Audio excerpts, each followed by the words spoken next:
Seu marido não busca Deus, mas esse é um desejo do seu coração, então esse vídeo é para você, porque aqui eu vou te ensinar 5 passos, 5 coisas do que você fazer para orar por esse marido que ainda não é crente, ou ainda não vai com você na igreja, ou ainda não lê a Bíblia com você.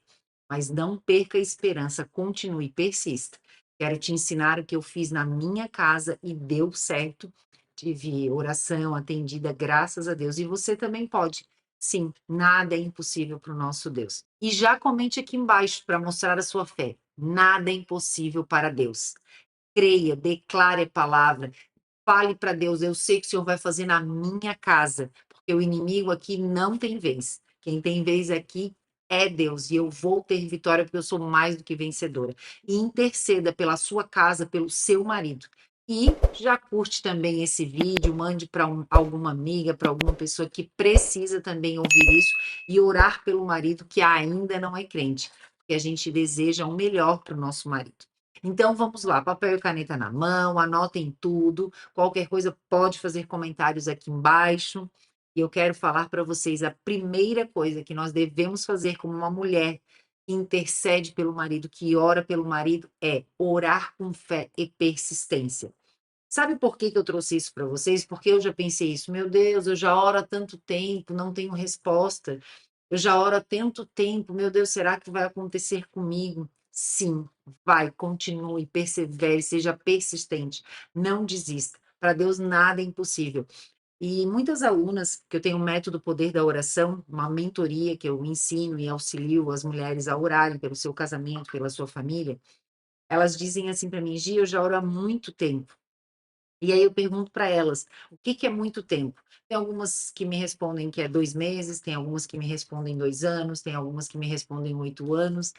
Então só eu quero trazer para vocês como essa referência de muito tempo é relativo, depende da pessoa que está ali vivendo, do que ela está comparando, né.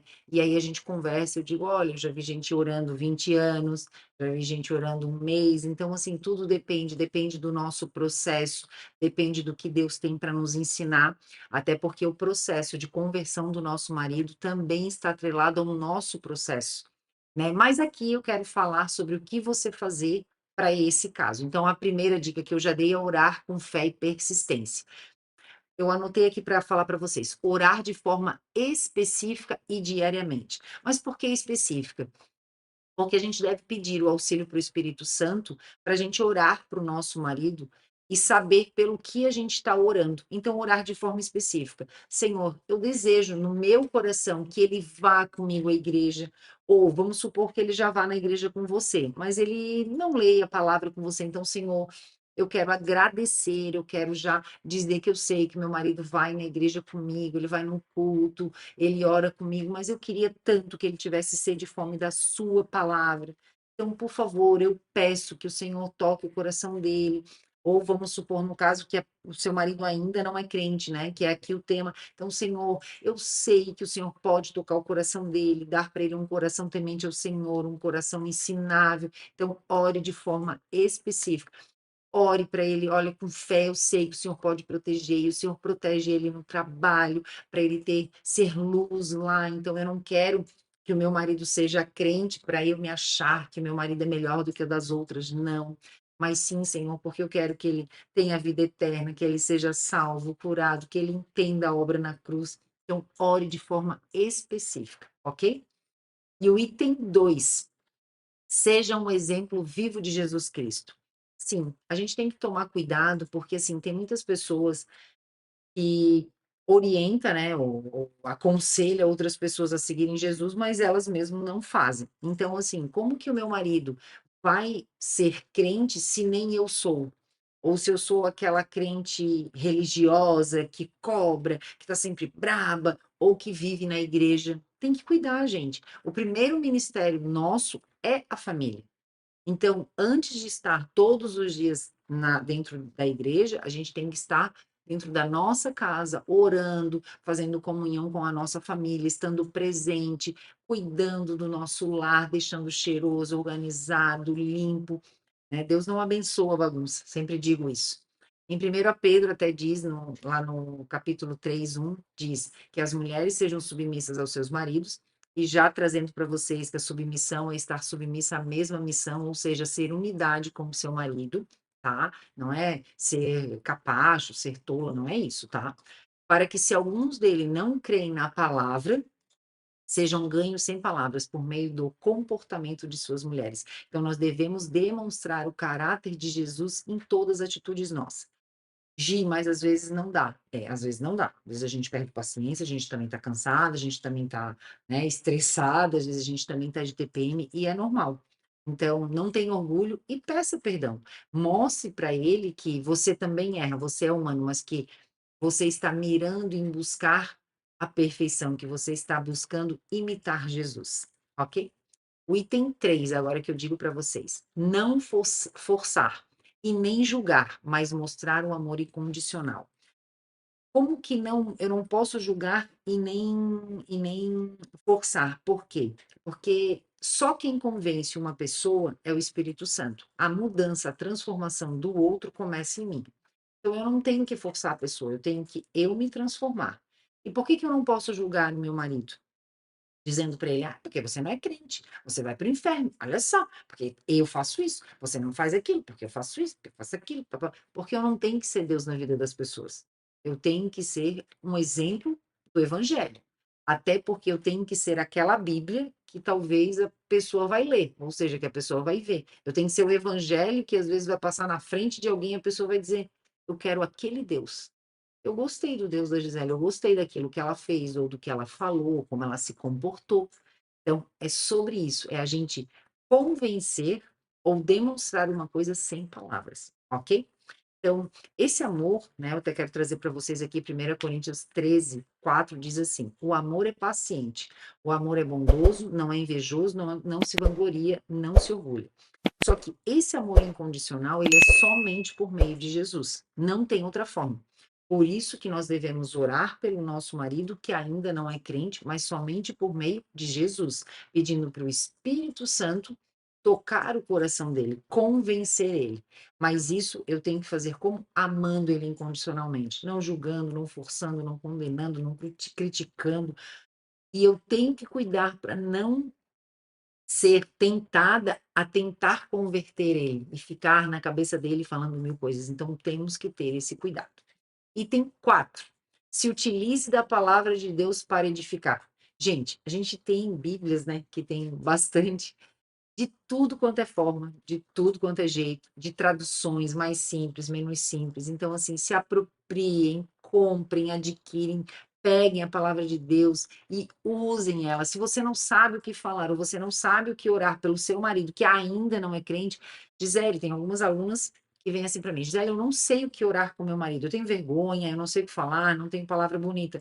Eu digo para elas: 2, 3 versículos e digo: pega esses versículos e ore, faça uma oração em cima desse versículo, ou leio esse versículo na primeira pessoa, né? Tem vídeo aqui no canal também, como orar pelos outros, como orar por si na primeira pessoa, declarar a palavra. Então, se aproprie. Se você já tem algo pronto e ainda é dado por Deus, pela pessoa que te fez, que te ama, então se aproprie. Eu falo assim, ó, é vergonhoso a gente não usar a Bíblia. É irresponsabilidade nossa não utilizar a Bíblia nos dias de hoje, que a gente ainda pode. Tem tantos lugares, tantos países já que cristãos são mortos, que não podem ler a Bíblia, então aproveitem, a gente ainda pode. Em Colossenses 3,16 diz assim: a palavra de Cristo habite ricamente em vocês, ensinando e aconselhando mutuamente com sabedoria. Então, a palavra de Deus, ela vai te dar sabedoria, ela vai te dar direção, ela vai te dar calma, ela vai te dar resposta, ela vai te dar amor, ela vai te dar ensinamento, ela vai te dar revelação. Ela é maravilhosa, ela alimenta, ela mata a tua sede, ela mata a tua fome. Entenda, Jesus Cristo é o Verbo que encarnou, que veio. Então, é a palavra de Deus. E a Bíblia, ela é a palavra de Deus, ok? Então, vamos lá fazer esse compromisso de pegar a palavra, não também pegar e abrir toda hora a Bíblia, né? Porque tem alunas que me perguntam: Gisele, como que eu faço? Não abrir toda hora e, essa palavra é para você, amor. Olha só, meu marido, você tinha que ler. Não. Dizer: olha que lindo. E você começar a ler a Bíblia para você e se transformar. E o dia que seu marido falar, como o meu já falou, Nossa, como tu tá mais calma, ou como tu já não, né, não berra mais, não grita, não faz isso, não faz aquilo. Eu digo: "É, aprendi na Bíblia". "É, eu li um versículo, queres ler? Vou ler para ti. Olha só". Tu lê, tu fala, tu explica, e ele vai vendo: "Opa, ela leu, ela se transformou, então isso é bom". E aí você também já está contagiando ele, é onde eu falo sempre para as minhas alunas: "Comece a transformação em você, para você atingir o outro". Sempre tudo começa por você. "Gisele, mas é ele que briga, é ele que é grosseiro, é ele que trai". Tudo bem, não tem problema, comece por você, porque a salvação é individual, a obra na cruz foi por você, foi para você, tá bom? Então, assim, compartilhe momentos, né, da escritura, com a da palavra com ele. Ele também, às vezes: "Ah, Gisele, meu marido não quer orar comigo, ele não quer nem ouvir". Ok, deixa ele ali do lado da cama, se for o caso, ou numa mesa, leia dois, 3 versículos, troque uma ideia com ele, só diga uma coisa sutil, rápida, é igual aquelas coisas assim, precisa, objetiva, tá. E o item 5: confie no tempo de Deus e tenha esperança. Em Lucas 1:37 diz: "Pois para Deus nada é impossível". Sim, para Deus nada é impossível. E você tem que crer nisso, você tem que declarar: meu marido ainda não é crente", por isso que eu comecei a falar. Porque quando meu marido ainda não ia no culto comigo, ainda não lia a Bíblia comigo, ainda não orava comigo, eu já declarava: "Eu sei que o Senhor está fazendo, eu sei que o Senhor vai fazer, eu sei que meu marido é temente ao Senhor, dê um coração a ele", e fui orando. Gente, e durante anos, não é do dia para a noite, não. Pode ser mais rápido que algumas pessoas? Sim, né, tem maridos que também agora estão desviados, mas já foram da igreja, às vezes fica mais fácil, tem um entendimento, fica mais fácil, mas a gente sempre tem que orar para o Espírito Santo para ele convencer, para ele agir, né, e a gente apenas interceder, né. Então o processo de santificação e de conversão de uma pessoa está nas mãos de Deus, e ela não precisa querer, né. Ó, continuar orando e confiando, sabendo que Deus tem o controle sobre todas as coisas e seu plano é sempre melhor. É importante não desanimar e renovar forças em Deus, caso não houver mudanças imediatas no seu marido. Mesmo que ele não esteja mudando rápido ou imediatamente, "Ai, não mudou nada", confia que está acontecendo. Mas você deve manter a esperança de que Deus está trabalhando em silêncio, do jeito dele. E vou dizer mais, gente, eu teve um caso de uma aluna em que ela orava muito pelo marido. E quando ela entrou para o método Poder da Oração, começou a orar pela sua família, por ela, pelo marido, pelo casamento, eu vou contar um segredo para vocês. Ela descobriu que ela é que estava sendo tratada e ela que precisava ser tratada, ser transformada. E hoje ela vive um casamento maravilhoso, mas porque durante um ano ela, orando por eles, ela começou a viver o processo de Deus e ela viu que ela que tinha que ser forjada. E ela disse: "Gi, eu não enxergava isso". Né, então Deus ele é maravilhoso. Então, não desista de orar, mas diga para Deus: "Eu quero meu marido crente, mas eu também quero ser um exemplo vivo de Jesus". Então, alinhe para ver se está tudo certinho para você ser esse exemplo. Ore com fé e persistência, veja se você tem essa fé, essa persistência, se você tem que melhorar, se transformar, se permitir, comprar uma Bíblia nova. Você se utiliza das palavras, o "Gisele, mas eu não leio a Bíblia". Então, como que vai se utilizar das palavras se nem lê a Bíblia, né? Não force, não julgue, não seja aquela mulher que toda hora fica falando, e confie no tempo de Deus, ele é maravilhoso. Então curte esse vídeo, já manda para uma amiga, faça um comentário que você precisar. "Gia, eu queria tirar uma dúvida". Se você quer saber do método Poder da Oração, ele está um link ali fixado no primeiro comentário. Não perca tempo. Venha ser uma mulher sábia que edifica o seu lar. Oi, eu sou Gisele Endes, sou mentora de mulheres, mulheres que buscam edificar a sua casa por meio do poder da oração. Sim, é ativar dentro de você um poder que já existe. Ore pelo seu marido, pela sua família, pela sua casa, de uma maneira correta, mais próxima de Deus. Gi, então tu quer dizer que tem jeito errado? Não, tem jeito que o ideal é não orar. Né? Então venha aprender, se dedique, dê um passo a mais, suba um nível na tua fé, para ativar esse poder da oração. Não fique de fora, seja a mulher sábia que edifique o lar. E esse método é para quem sabe orar, um pouco ou bastante, quer aprender mais coisas, e também para quem não sabe orar nada. Não perca tempo.